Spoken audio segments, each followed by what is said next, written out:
Hello guys, welcome to our channel. তো guys, আজ এই ভিডিওতে আমরা কথা বলবো মেনলি মোহনবাগান সুপার জায়ান্টের কিছু গুরুত্বপূর্ণ আপডেট নিয়ে।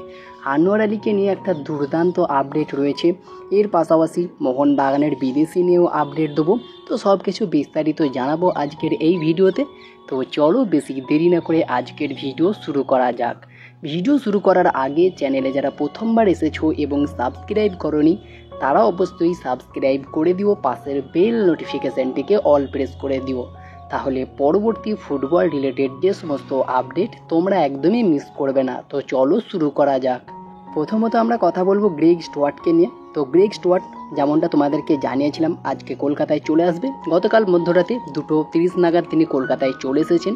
আর যেমনটা তোমাদেরকে আমি জানিয়েছিলাম হয়তো আজকের অনুশীলনেও তাকে আমরা দেখতে পারি। তো হ্যাঁ, তিনি ঠিকমতো আজকে অনুশীলনেও নেমে পড়লেন। আর গ্রেগ স্টুয়ার্ট আজকে তো অনুশীলন করলেন, পাশাপাশি যে আপডেটটা দেবো, গ্রেগ স্টুয়ার্ট তিনি কত নম্বর জার্সি পরবে মোহনবাগানে। তো তিনি কিন্তু হুগো বুমোসের জার্সিটা পরে নিচ্ছেন। 10 নম্বর জার্সি পরেই গ্রেগ স্টুয়ার্টকে আমরা মোহনবাগানে খেলতে দেখতে পারবো। নাম্বার 10-এর রোলটা প্লে করতে দেখবো এই স্কটিশ ফরওয়ার্ড গ্রেগ স্টুয়ার্টকে। তো তোমাদের কি মনে হয়, প্রপার নাম্বার 10 কি গ্রেগ স্টুয়ার্ট মোহনবাগানে হতে পারবে? অবশ্যই তোমাদের মতামত কমেন্টে জানিও। পাশাপাশি যদি কথা বলা যায় আলবার্তো রড্রিগেজকে নিয়ে, স্প্যানিশ এই ডিফেন্ডার তিনি কিন্তু খুব দ্রুত কলকাতায় চলে আসছেন। যেমনটা খবর রয়েছে আজকে অথবা কালকের মধ্যেই তিনি কলকাতায় পা রাখতে চলেছেন গ্রেগ স্টুয়ার্টের মতোই।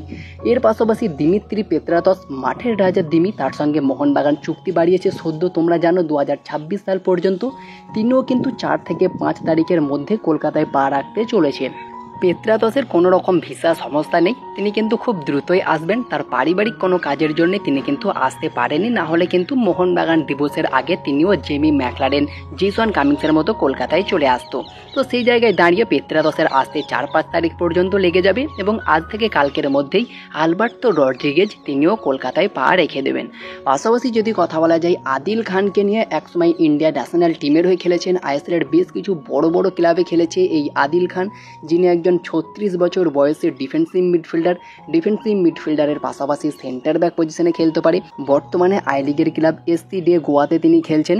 আর যেমনটা খবর রয়েছে এই আদিল খান তিনিও কিন্তু কেরালার সুপার লিগে সই করতে চলেছে একটি ক্লাবে। তো দেখা যাক ডিলটা ডান হয় কি।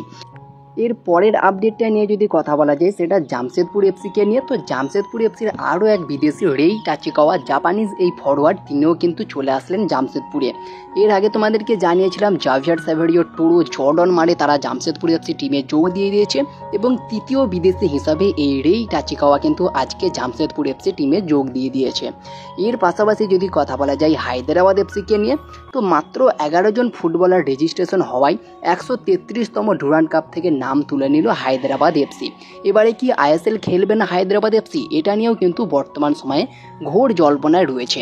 হায়দ্রাবাদ এফসি টিমে মাত্র 11 জন প্লেয়ার রয়েছে, আর তোমরা তার কারণটা অবশ্যই জানো। তো যার ফলে কিন্তু হায়দ্রাবাদ এফসি ডুরান্ড কাপ তো খেলছে না এবং আইএসএল নিয়েও কিন্তু সংকট থাকছে তারা আইএসএল খেলবে কিনা। এর পাশাপাশি যদি কথা বলা যায় আনোয়ার আলীকে নিয়ে, তো আনোয়ার আলী এবং পিএসসি মোহনবাগান ম্যানেজমেন্টের মধ্যে একটা মিটিং হয়েছে তোমরা জানো। সেখানে অনেক কিছুই আপডেট কিন্তু বেরিয়ে এসেছে, যেখানে আনোয়ার কিন্তু জানিয়েছে তিনি ইস্ট বেঙ্গলে সই করে দিয়েছে, যার ফলে মোহনবাগানের থেকে তিনি এনওসি চাইছে। এই বক্তব্যটা রাখার ফলে কিন্তু ইস্ট বেঙ্গল এখানে কিছুটা হলেও ফেঁসে গিয়েছে।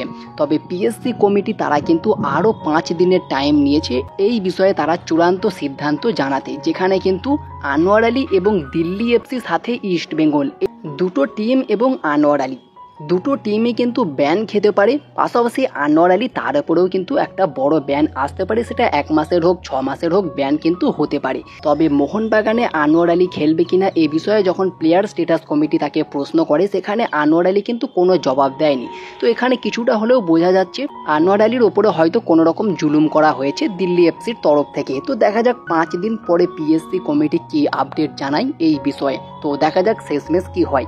তবে আনোয়ার হাতছাড়া হলে যে প্রীতম মোহনবাগানে আসছে এটা মোটামুটি চূড়ান্ত, এবং যে সোয়াব ডিলটা হতে পারে সেটা অভিষেক সূর্যবংশী, তিনি কিন্তু যেতে পারে কেরালায় এবং প্রীতম কিন্তু আসতে পারে মোহনবাগানে, এমন কিন্তু একটা সোয়াব ডিল হতে পারে। বর্তমানে কিন্তু এই আপডেটটা রয়েছে। তো তোমাদের কি মনে হয় আনোয়ার আলী যদি মোহনবাগানে খেলতে না চায় তাকে কি জোর করে রেখে দেওয়া দরকার নাকি ছেড়ে দেওয়া উচিত? অবশ্যই তোমাদের মতামত কমেন্টে জানিও। তো এই ছিল আজকের ভিডিওটি ভালো লাগলে লাইক শেয়ার কমেন্ট অবশ্যই করে দিও। আমাদের চ্যানেলে প্রথমবার এসে থাকলে সাবস্ক্রাইব করে পাশের বেল নোটিফিকেশানটিকে অল প্রেস করে দিও, তাহলে পরবর্তী ফুটবল রিলেটেড যে সমস্ত আপডেট তোমরা একদমই মিস করবে না। তো দেখা হচ্ছে পরবর্তী কোনো ভিডিওতে। Bye bye, have a good day.